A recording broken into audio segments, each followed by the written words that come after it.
प्रस्तावित केलेला आहे आणि अधिवेशनाच्या माध्यमातून सर्वसामान्य नागरिकांचे प्रश्न सुटावेत या दृष्टीने सकारात्मक चर्चा आणि त्याच्यावर सरकारच्या वतीने योग्य उपाययोजना अशा पद्धतीचं नियोजन करणं हे सरकारी पक्ष म्हणून आम्ही त्याचा प्रयत्न करणार आहोत। खरं म्हणजे आजही आमच्या विरोधी पक्षांनी चहापानावर बंदी घातली किंवा चहापानावर बहिष्कार घातला। खरं तर ते चर्चेला आले असते तर काही गोष्टींवर चर्चा झाली असती, काही विचार विनिमय झाला असता, पण त्याऐवजी त्यांनी 6 पानाचं एक पत्र आम्हाला दिलं। एक गोष्ट चांगली आहे की मागच्या वेळी पत्रावर सह्या नाहीत अशी टीका झाल्यामुळे यावेळी पत्रावर सह्या दिसतायत, पण आपल्यापैकी ज्यांनी पत्र बघितलं असेल त्यांच्या लक्षात येईल की आधीच सगळ्यांच्या सह्या वेगळ्या पानावर घेऊन ठेवल्या आहेत आणि त्याच्यावर 6 पानाचं पत्र जोडलेलं आहे। त्याच्यामुळे हरकत नाही, पण किमान म्हणजे काहीतरी आमचे विरोधक लक्षात घेत आहेत ही अतिशय चांगली गोष्ट आहे। आणि आपण जर बघितलं तर हा जो काही सह्यांचा जो काही एका कागदावर त्या ठिकाणी हाताने पृष्ठ क्रमांक लिहिलेला आपल्याला पाहायला मिळतोय, त्यातून लक्षात येतं की ते वेगळं जोडलेलं आहे। आपण जर हे पत्र बघितलं, मला थोडी शंका आली म्हणून मी जरा चेक केलं तर माझ्या लक्षात आलं की हे पत्र देखील ChatGPT ने तयार केलं आहे। याचा उपयोग करून म्हणजे पत्र हे तयार करण्याकरता आता विषय राहिले नाहीत, कल्पकता राहिली नाही किंवा प्रश्नांचं आकलन जे आहे ते आकलन राहिलेलं नाही, त्यामुळे एआयचा उपयोग करून पण मला या गोष्टीचा आनंद आहे की किमान टेक्नॉलॉजीचा उपयोग हे विरोधक करायला लागलेले आहेत। ही चांगली गोष्ट आहे। आपल्यापैकी प्रत्येकालाच तंत्रज्ञानाचा उपयोग केला पाहिजे।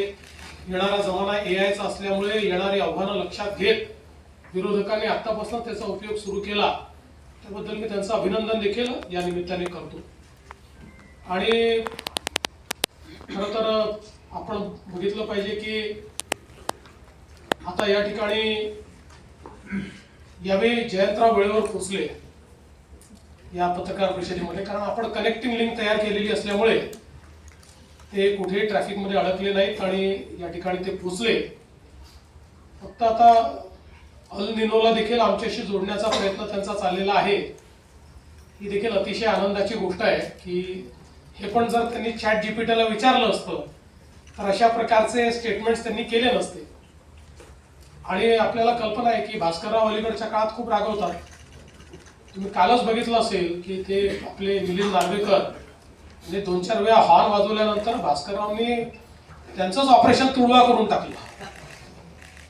हरकत काही नाही, मला असं वाटतं की आता एकूणच या संपूर्ण पत्रकार परिषदेमध्ये कोणताही नवा विषय हा विरोधक मांडू शकलेले नाही।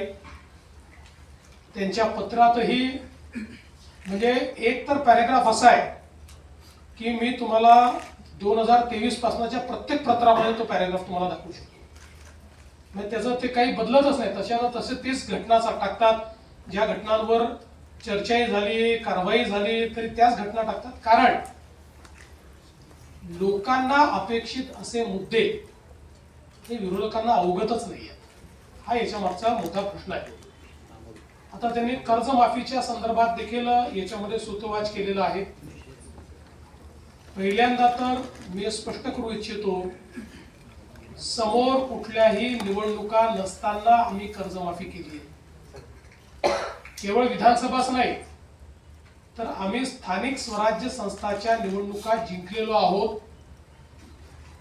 तरी देखील आम्ही हा विचार केला नाही की आता काय करायचं आहे। आता 2029 ची निवडणूक आहे, त्यामुळे 28 किंवा 29 मध्ये कर्जमाफी करू असा विचार आम्ही केला नाही, कारण आमच्याकरता कर्जमाफी हा राजकीय विषय नाही।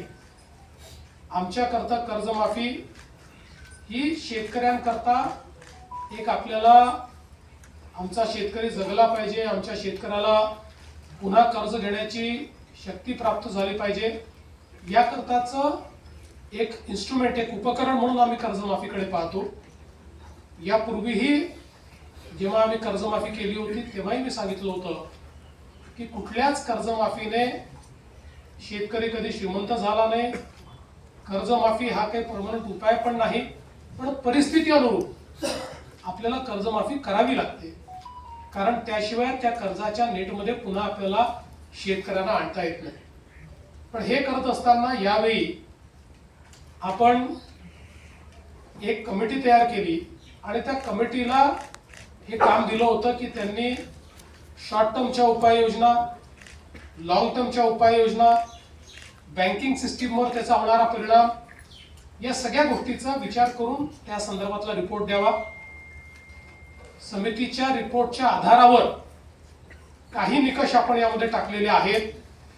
पण मला असं वाटतं की आज आपण जर विचार केला तर 36,585 कोटी रुपये आणि 56 लाख शेतकऱ्यांना या कर्जमाफीचा लाभ होणार आहे.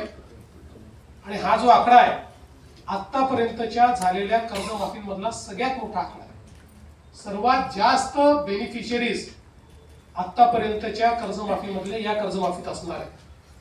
त्यामुळे काही गोष्टी निश्चितपणे आपण केलेल्या आहेत की बँकिंग सिस्टीम जी आहे त्या बँकिंग सिस्टीमवर जर ताण आला आणि बँका जर त्या ठिकाणी अडचणीत आल्या तर उद्याच्या काळामध्ये आजच आपण पाहतोय, मागच्या काळात नागपूर सारखी बँक, वर्धे सारखी बँक, बुलढाणा सारखी बँक, या बँका अडचणीत आल्यामुळे आज या जिल्ह्यांमध्ये कर्ज घेणाऱ्या शेतकऱ्याची संख्या ही मोठ्या प्रमाणात कमी झालेली. आणि म्हणून बँकाही कशा प्रकारे वाचवता येतील, पण कर्जमाफी बँकेकरता नाही, ती शेतकऱ्याकरता, अशा पद्धतीनं याचं स्ट्रक्चरिंग आम्ही केलेलं आहे. आणि म्हणून हे आता 2 लाखाचं सांगतात. मागच्या काळामध्ये 2 लाखाच्या वर 2 रुपये झाले तरी यांनी कर्जमाफी दिलेली नाही. आम्ही मात्र वरचे पैसे भरले तर 2 लाख रुपये त्याच्या खात्यामध्ये भरतात आणि तेही 10% शेतकरी आहे. बाकी सगळे शेतकरी, मी एक्झॅक्ट आकडेवारी सभागृहात देईल, पण बहुतांश शेतकरी हे 2 लाखाच्या आतले शेतकरी आहेत आणि त्यांना सगळ्यांना आपण कर्जमाफी देतो. वारंवार 3-3 वेळा आपण कर्जमाफी करत असताना कुठेतरी कर्ज भरण्याची जी काही सिस्टीम आहे ती सिस्टीम ही कोलॅप्स होऊ नये, की सरकार कर्जमाफी करणारच आहे अशा पद्धतीची भावना तयार होऊ नये म्हणून काही उपाययोजनाच्या समितीने सांगितल्या, त्या उपाययोजना आपण केल्या. पण ही कर्जमाफी जशी पुढे जाईल तसं एक याच्यात उपसमिती केली आहे. मी आणि दोन्ही उपमुख्यमंत्री आणि काही मंत्री त्या उपसमितीत आहेत. आम्हाला सगळे अधिकार या उपसमितीला मिळालेले आहेत. या उपसमितीच्या माध्यमातून ही कर्जमाफी पुढे जात असताना ज्या ज्या अडचणी येतील किंवा जिथे कुठे असं वाटतंय की शेतकऱ्यावर अन्याय होतोय किंवा काही बदल करण्याची आवश्यकता आहे, ते सगळे अधिकार आम्हाला दिलेले आहेत. त्यानुसार त्या त्यावेळी योग्य निर्णय हे आम्ही निश्चितपणे त्या ठिकाणी घेऊ. पाऊस खूप लांबलेला आहे आणि मोठ्या प्रमाणात पावसाचं डेव्हिएशन आहे. जर आपण जून महिन्याच्या पावसाचा विचार केला तर आतापर्यंत सरासरीपेक्षा 80% कमी पाऊस पडलेला आहे. आणि तो आपण जर बघितला तर विदर्भात 80%, मध्य महाराष्ट्रात 83% आणि कोकणात तर सरासरीच्या 86% कमी आहे. मराठवाड्यामध्ये मराठवाड्यात ओव्हरऑल पाऊस कमी पडत असल्यामुळे तो 69% कमी आहे. त्यामुळे ही अत्यंत चिंतेची बाब आहे. काही जिल्ह्यांमध्ये तर अजून पावसाचा एक थेंबही पडलेला नाही. आता जी काही IMDने आज आपल्याला माहिती दिलेली आहे त्या माहितीप्रमाणे कोकणामध्ये 23 जून पासून पावसाचा थोडासा जोर धरेल आणि काही प्रमाणात पाऊस, जोराचा पाऊस हा काही दिवसात आपल्याला तो पाहायला मिळेल. पण विदर्भ असेल किंवा मराठवाडा असेल इथे मात्र कमी किंवा मध्यम पाऊसच सध्या आहे. त्यामुळे जुलैच्या पहिल्या आठवड्यापर्यंत खूप पाऊस किंवा पेरणीलायक पाऊस अद्याप तरी सर्वदूर दिसत नाहीये, काही भागात येईल तो, पण स्कॅटर्ड येणार आहे. आणि म्हणून आमची सर्व शेतकऱ्यांना विनंती असेल की सातत्याने आम्ही ऍडवायझरी देतो आहोत. राज्य सरकारच्या ऍडवायझरी प्रमाणे म्हणजे 100 मिलीमीटर पाऊस जेव्हा जमिनीत जातो त्यानंतरच या पेरण्या करणं हे अपेक्षित आहे. त्यानुसार आपण सगळा फोरकास्ट आणि सगळ्या सूचना या शेतकऱ्यांना देतो आणि शेतकऱ्यांनी निश्चितपणे मला असं वाटतं की त्याच्याकडे लक्ष देऊनच हे करावं. पाणी साठा देखील सध्या मर्यादित आहे. राज्यात एकूण 24% पाणी साठा आहे, जो मागच्या वर्षी या दिवसांमध्ये 33% होता. नागपूर विभागात 35% आहे, अमरावती विभागात 38% आहे, छत्रपती संभाजीनगर विभागात 26% आहे, पुणे विभागात केवळ 14% आणि कोकणात 29% आहे, नाशिक विभागात 24% आहे. त्यामुळे एकूणच आपण जी काही शेती करता पाण्याची आवर्तन होती ती काही प्रमाणात आता आपण त्याच्यात बंदी घातली, विशेषतः उपस्यावर बंदी घातली आवर्तनापेक्षा. कारण आपल्याला समजतं की उपस्यावरही बंदी घातली तर काही शेतकऱ्यांची अडचण होईल, परंतु पावसाचा जोपर्यंत ठिकाणा लागत नाही तोपर्यंत पुढच्या काळाकरता पिण्याचं पाणी हे राखून ठेवणं गरजेचं आहे.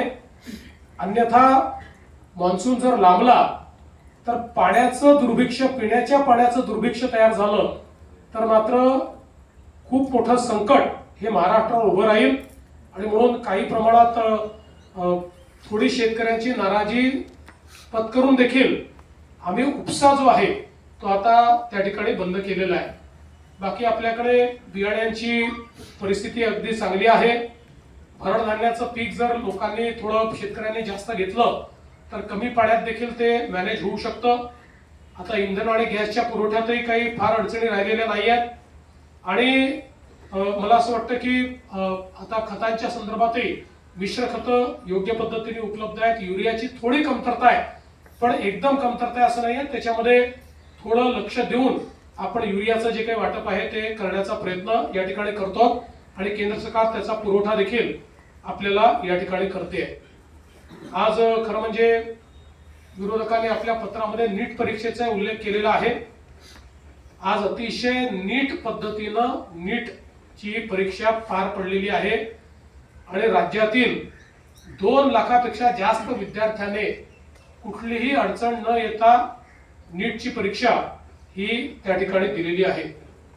खरं म्हणजे आता राज्यामध्ये आपण अनेक सुधारणा केलेल्या आहेत. त्या संदर्भातली सगळी माहिती सभागृहामध्ये आपण वेगवेगळ्या चर्चांच्या माध्यमातून देऊ. केंद्रामध्येही एनडीएच्या सरकारला 12 वर्ष पूर्ण झाली आहेत आणि त्याही संदर्भात महाराष्ट्राला मोठ्या प्रमाणात मोदीजींच्या सरकारची जी मदत मिळाली त्याबद्दल त्यांचे आभार आम्ही मानतो. त्याची माहिती सभागृहाच्या माध्यमातून देण्याचा प्रयत्न आम्ही करू. मला असं वाटतं की एकूणच जर आपण या सभागृहाचा विचार केला तर 10 विधेयक या अधिवेशनामध्ये मान्यतेकरता येणार आहेत आणि त्यातलं सगळ्यात महत्त्वाचं मी समजतो असं विधेयक म्हणजे महिला शेतकऱ्यांना कायदेशीर दर्जा देण्याचं विधेयक आहे. आज आपण ज्यावेळेस सर्वे करतो त्यावेळेस लक्षात येतं शेती क्षेत्रामध्ये सर्वाधिक काम करणाऱ्या महिला आहेत, पण महिलांना शेतकऱ्याचा दर्जा नाही किंवा त्यांच्या नावाने शेती नसल्यामुळे त्यांना शेतकरी समजलं जात नाही. आणि म्हणून स्वामीनाथन यांनी या संदर्भात सुधारणा सुचवल्या होत्या. स्वामीनाथन यांच्याच कन्या ज्या आहेत सौम्या स्वामीनाथन यांनी या संदर्भात आपल्याला कल्पना असेल की आपल्या महिला शेतकरी वर्षाच्या निमित्ताने आपल्याकडे एक जॉईंट सेशन आपण घेतलं होतं आणि त्यावेळी त्यांनी या संदर्भातले प्रेझेंटेशन करून महिला शेतकरी या संदर्भातला दर्जा देणारं विधेयक जर आणलं तर त्याचा महिला शेतकऱ्यांना कसा फायदा होईल त्याचं प्रेझेंटेशन केलं होतं. त्यानुसार आता आपण हा निर्णय केलाय आणि याच अधिवेशनामध्ये आपण महिला शेतकऱ्यांना कायदेशीर दर्जा देऊन त्या शेतकरी असल्याचा दाखला हा त्यांना देणार आहोत. या व्यतिरिक्त अनेक विधेयक याच्यामध्ये आहेत आणि मला असं वाटतं की काही एक फक्त विधेयक मागचं पेंडिंग विधेयक आहे विधान परिषदेत, बाकी नवीन विधेयक या ठिकाणी येणार आहे. आणि निश्चित मी पुन्हा एकदा सांगतो, आमचा प्रयत्न हा संवादाचाच आहे. विरोधकांनी संवाद ठेवला तर आम्ही चर्चेतनं सगळ्या गोष्टींची उत्तर द्यायला तयार आहोत. राजकारण केलं तर राजकीय उत्तर मिळेल, समाजकारण केलं सामाजिक उत्तर मिळेल, हितांकरता निर्णय केले किंवा हितांकरता चर्चा केली तर हितकारी अशा प्रकारचेच त्या ठिकाणी उत्तर मिळतील, हा विश्वास मी या निमित्ताने आमच्या विरोधकांना देतो. आणि मला विश्वास आहे की 3 आठवडे हे जे अधिवेशन चालणार आहे यामध्ये सामान्याच्या हितांचा विचार आम्ही निश्चितपणे करू. मी पुन्हा एकदा आपल्या सर्वांचे आभार मानतो आणि माननीय उपमुख्यमंत्री एकनाथराव शिंदेजी यांना विनंती करतो की त्यांनी आपल्याला या ठिकाणी संबोधित करावं. उद्यापासून अधिवेशन, पावसाळी अधिवेशन सुरू होते आणि आज आंतरराष्ट्रीय योग दिनाच्या देखील आपल्याला सगळ्यांना शुभेच्छा. आदरणीय प्रधानमंत्री नरेंद्र मोदीजींनी योगाला जागतिक स्तरावर नेण्याचं काम केलं, त्यामुळे आम्ही सगळ्यांनी योगा केलेले सकाळी. आणि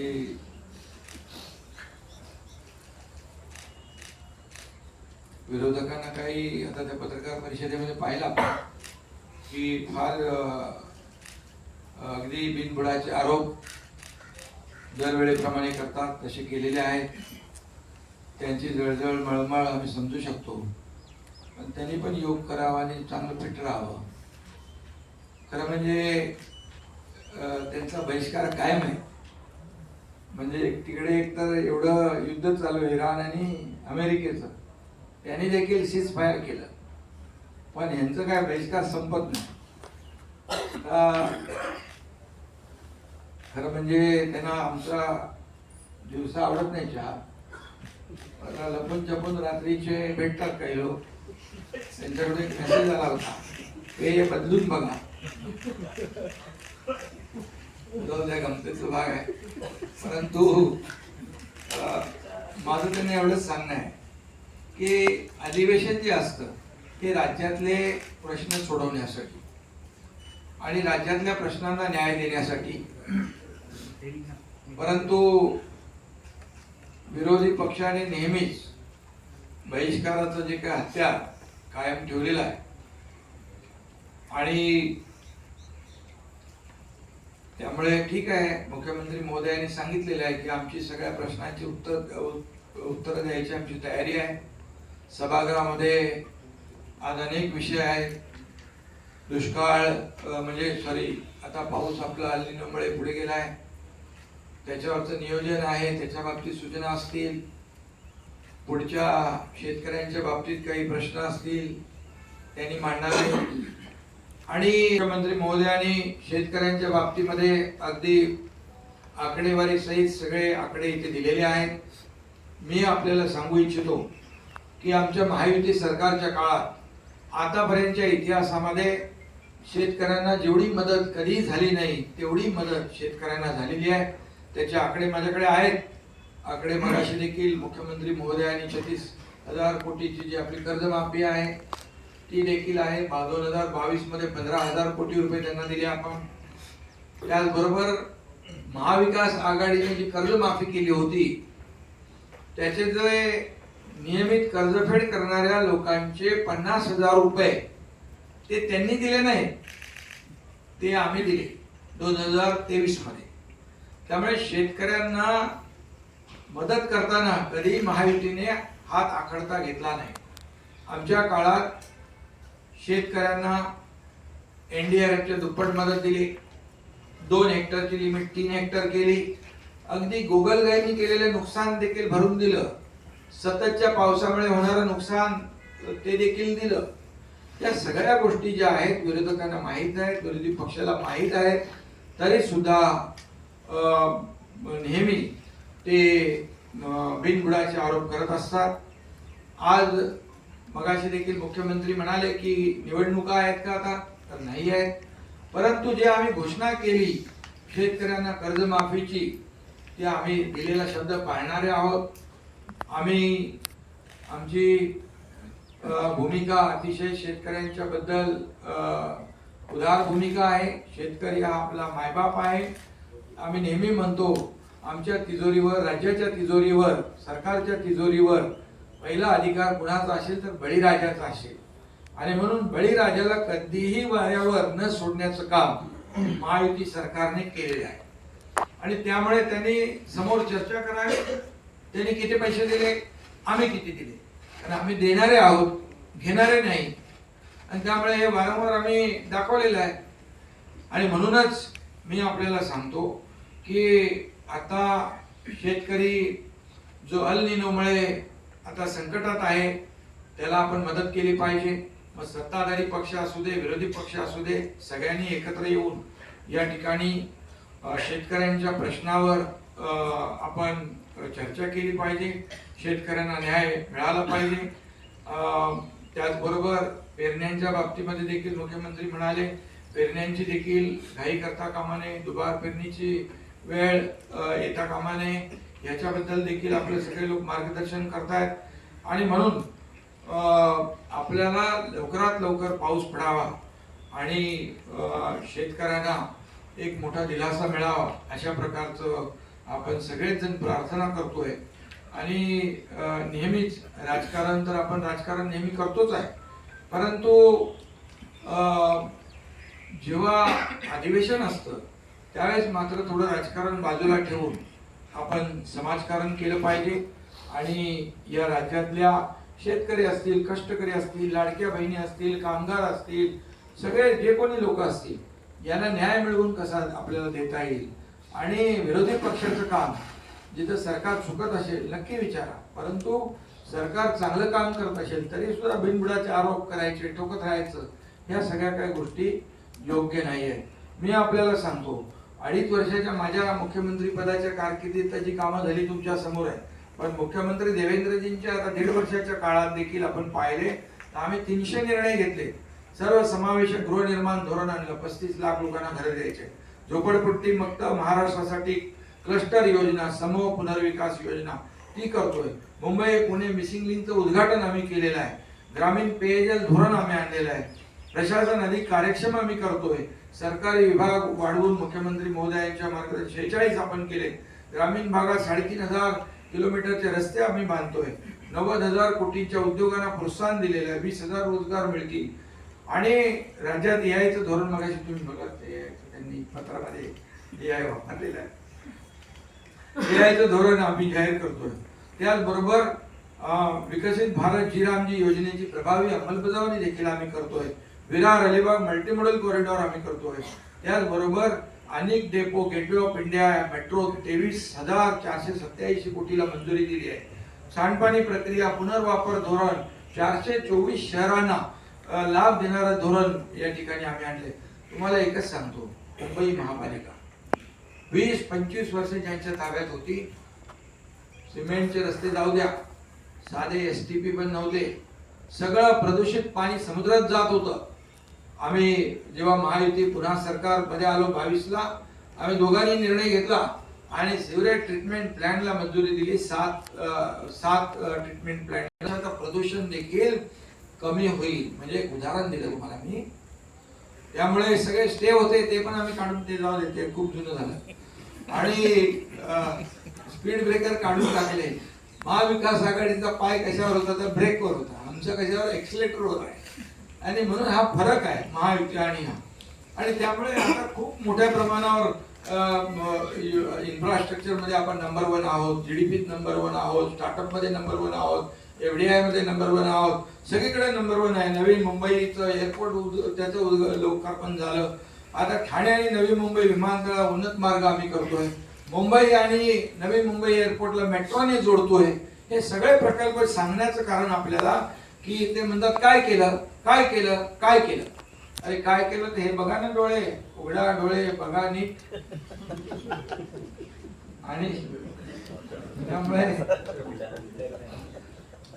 काय करत नाही भाई, परंतु विरोधी पक्षाने देखील सरकार किती गतिमानतेने वेगाने काम करतोय याचे ऍप्रिशिएशन सोडा, पण टीका टिप्पणी करताना खोटे आरोप करू नका. आज देशाचे प्रधानमंत्री नरेंद्र मोदीजी जे 12 वर्ष कार्यकाळ झाला, आज 12 वर्षामध्ये 2014 पूर्वीची आपण परिस्थिती पाहिली, 2014 नंतरची परिस्थिती पाहिली देशाची, म्हणजे महाराष्ट्राला काय ते काँग्रेस पार्टीने 2 लाख कोटी दिले होते ना, 2 लाख कोटी. मोदी साहेबांनी 2 लाख कोटी 10 वर्षात, आणि 10 वर्षात मोदी साहेबांनी 12 लाख कोटी रुपये दिले. तरी मोदी साहेबांच्या नावाने खडे फोडतात, त्यांच्यावर आरोप करतात. आणि म्हणून महाराष्ट्राच्या विकासाला चालना देण्यासाठी आम्ही जातो त्यांच्याकडे. आम्ही दिल्लीमध्ये गेलो तरी पोटात दुखते, मी गावी गेलो तरी पोटात दुखते, तर काय करायचं. आणि म्हणून मोदी साहेबांनी सरळ असते या ठिकाणी आपल्या 76,000 कोटीचं वाढवण बंदराला आज एक जागतिक दर्जाचं वाढवण बंदर होत आहे. का पोटात दुखतंय तुमच्या? अरे बाबा, हे महाराष्ट्र पुढे जातोय, महाराष्ट्र पुढे वेगाने पुढे जातोय, त्याच्यामध्ये सामील व्हा. आणि म्हणून मी आपल्याला एवढं सांगतो की किती आरोप केले, किती काही केलं तरी सुद्धा महायुतीने जे काम केलेलं आहे, पूर्वी जेव्हा देवेंद्रजी मुख्यमंत्री होते त्यांनी सुरू केलेल्या योजना, जलयुक्त शिवार योजनेसारखा महत्वाकांक्षी प्रकल्प मराठवाडा वॉटर ग्रीड बंद करून टाकला, स्टे मारून टाकला, त्याच्यावर बंद केला. हे काय तर ह्याच्यामध्ये भ्रष्टाचार झालेला आहे. चौकशी केली, 1 रुपयाचा भ्रष्टाचार नाही, पण त्यांनी चांगली योजना बंद केली. मग ती आम्ही पुन्हा सुरू केली 2022 मध्ये, आणि 2022 मध्ये सगळ्या योजना पुढे केल्या. 2022ला सरकार बदललं नसतं ते महाराष्ट्र 20-25 वर्ष मागे गेला असता. आणि म्हणजे वस्तुस्थिती आहे, तुम्ही बघताय, कोस्टल रोड बघताय. आता मगाशी तुम्ही बोलले नाही ते काय, कोण आले आपले जयंत पाटील, जयेंद्रवाला. आम्ही विरोधी पक्षाला पण ते मोकळा ठेवल्या, फटाफट या म्हणून, लवकर या. आणि कोस्टल रोड, मिसिंग लिंक, समृद्धी महामार्ग, किती प्रकल्प आम्ही केले. आज देवेंद्रजी गेले होते तिकडे दावोस मध्ये, किती आणले? 15 लाख, किती 16 लाख कोटी. मी गेलो तेव्हा सुरुवातच होती, मला वाटलं रे बाबा कोण करतील की नाही, आता नवीन सरकार आले, तरी सुद्धा त्यावेळी देखील 7 लाख कोटी रुपयाचं एमओयू साईन झाले. नुसतं एमओयू नाही, त्याचं एक्झिक्युशन झालं, त्याचं कन्व्हर्जन झालं, त्याची अंमलबजावणी झाली. नुसत्या मी कागदावर नाही. आज बघा, सिंगल विंडो क्लिअरन्स. काय येतात उद्योग एवढे मोठ्या प्रमाणावर? का विरोधी पक्ष जे खोटे नाटे आरोप करतो, जर आम्ही काम केलं नसतं तर हे आले असते का? या झालेल्या निवडणुकांमध्ये महापालिका, स्थानिक स्वराज्य संस्थांमध्ये एवढा मोठं यश महायुतीला मिळालं असतं का? अरे म्हणाले बिनविरोध झाले निवडणूक. अरे बिनविरोध झाले, तुमच्या उमेदवार पळून गेले तर आम्ही काय करणार? आणि त्यामुळे विरोधकांनी आत्मचिंतन केलं पाहिजे, आत्मपरीक्षण केलं पाहिजे. काय या सगळ्या गोष्टी विकासाला आपण प्राधान्य दिलेलं. आम्ही खुर्चीला प्राधान्य दिलं नाही. आमचा अजेंडा विकासाचा अजेंडा आहे. लाडक्या बहिणींमध्ये त्या लाडक्या बहिणींच्या म्हणाले योजना बंद केल्या. अरे बाबा, तसं होऊ शकत नाही. लाडक्या बहिणींची योजना कधी बंद होणार नाही. पण ज्या लाडक्या बहिणींच्या नावावर पुरुषांनी पैसे घेतले, तर त्यांना पुरुषांचे चालू ठेवायचे का पैसे? अरे कुठेतरी बघा ना तुम्ही. आणि का कोण त्याच्यामध्ये केवायसी मध्ये बाबा याच्यामध्ये का आपण रद्द केलंय?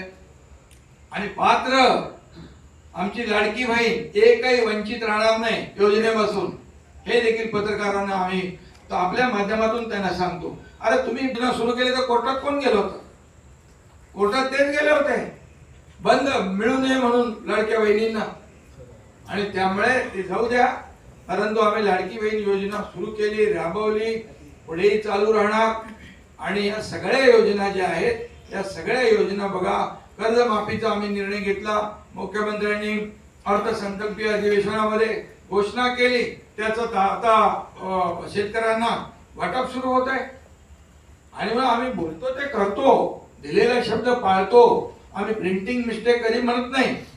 प्रिंटिंग मिस्टेक झाली म्हणून निवडणुकीत बोलायचं असतं, करायचं कुठं असतं, असं नाहीये. आणि म्हणून महायुती सरकार जे आहे या ठिकाणी महाराष्ट्राला पुढे घेऊन चाललंय.